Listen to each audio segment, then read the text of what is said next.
wakati mtumishi wa Mungu anakuja ili apate kwenda kusema nasi asubuhi ya leo.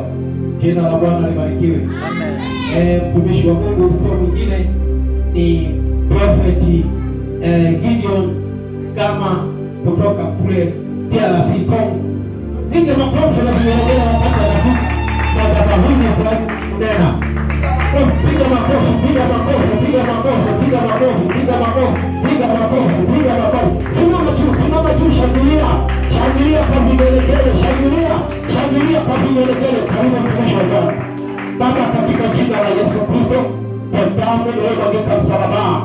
Asante Roho Mtakatifu kwa siku nyingine ambayo umeifanya, kwa maana umetupa uzima. Tazama sisi sote tuko pahali hapa, upate kunena nasi, upate kutufundisha, upate kutuponya, upate kuturudi, upate kutukemea, ili maongozi ya Roho Mtakatifu yatawale ndani yetu.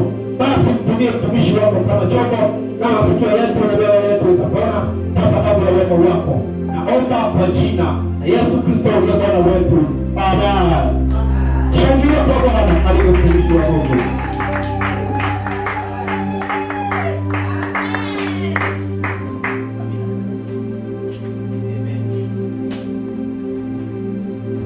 Mwenyezi Mungu huyu anatupa tena siku ya leo, acha jina lake litukuzwe. Amen. Huyu alilinda tena kutoka maeneo tofauti, kutoka Kongo Kinshasa na kufikisha pale Uganda, Kampala, Kenya, Nairobi na nchi nyingine na Tanzania. Bwana Yesu asifiwe. Acha jina ya Mungu huyu pewe sifa. Acha Mungu abariki baba wetu Remi David, kiongozi ya hiyo kanisa, kulipatia kibali ya kusimama juu ya madhabahu takatifu kuleta neno la Mungu. Acha Mungu akubariki na familia nzima na kanisa nzima. Amen. Basi kwa kusahau baba wetu leta kupitia yeye leo mimi niko hapa. Bwana Yesu asifiwe. Amen. Acha Mungu akubariki kutoka kwa tendo na familia nzima.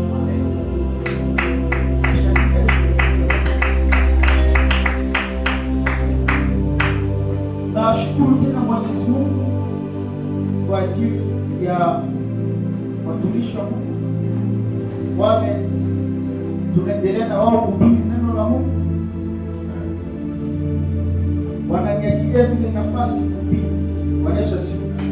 Hata Mungu awabariki. Amen. Basi kwa kusahau wao wanaacha nyumba yao, unaacha kazi, mashule ambao unaacha kwa ajili ya Mwenyezi Mungu. Acha Mungu. Amen.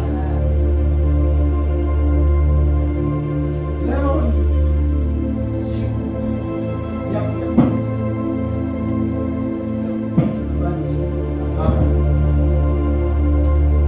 jana tulihubiri siri ya msalaba. Kwa somo la leo tutajifunza kuhusu ubatizo. Amen. Bwana Yesu asifiwe.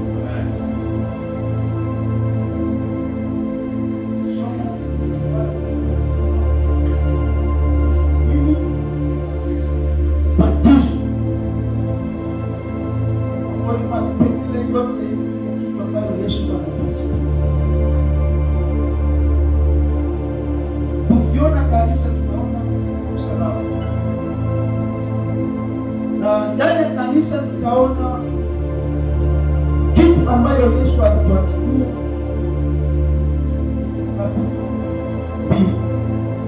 La kwanza ni ubatizo, na ya pili meza ya Bwana.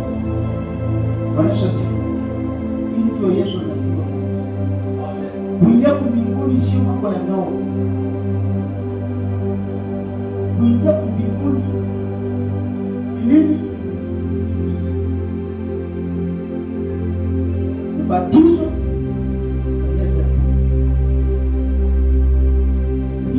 akawaambia wanafunzi wake Yesu, akasema mfanyeni kila siku kwa kunikumbuka.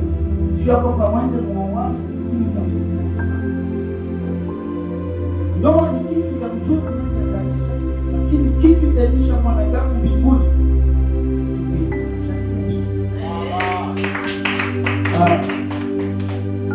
Ni kanuni ambayo Yesu alituachia.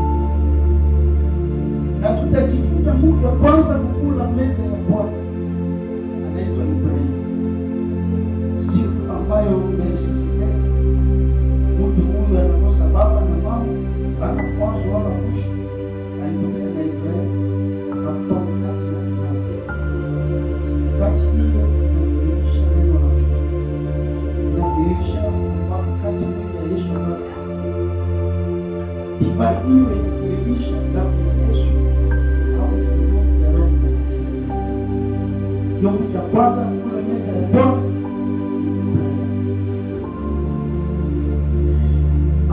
Kichwa neno nasema nini? Kwa nini tunabatizwa? Kubatizwa inawana somo mengi, lakini leo tutajifunza somo. Amen. Tunabatizwa kwa ajili ya kupata utambulisho. Bwana Yesu asifiwe. Tunabatizwa ili tupate utambulisho mpya. Kwa nini? Kwa sababu tulikuwa na utambulisho wa zamani. Hiyo Biblia inasema mpokea Yesu Kristo kama viumbe vipya, maana ya zamani. Nashukuru kwa siku ya leo. Siku ya kwanza ya mtoto Mungu. Amen. Kupata utambulisho wake. Amen. Amen. Ndio nakuta siku ya kwanza. Haleluya. Ya nini? Siku ambayo unapata utambulisho mpya, ndio Mungu anaenda kuhesabu. Haleluya. Siku mama yako alikuzaa, yeye ndio alikuja kuzaa. Na wewe ndio ulikuja kuzaa siku unazaliwa. Lakini siku unazaliwa kiroho, ndio siku ambayo Mungu anaenda kuhesabu. Bwana Yesu asifiwe.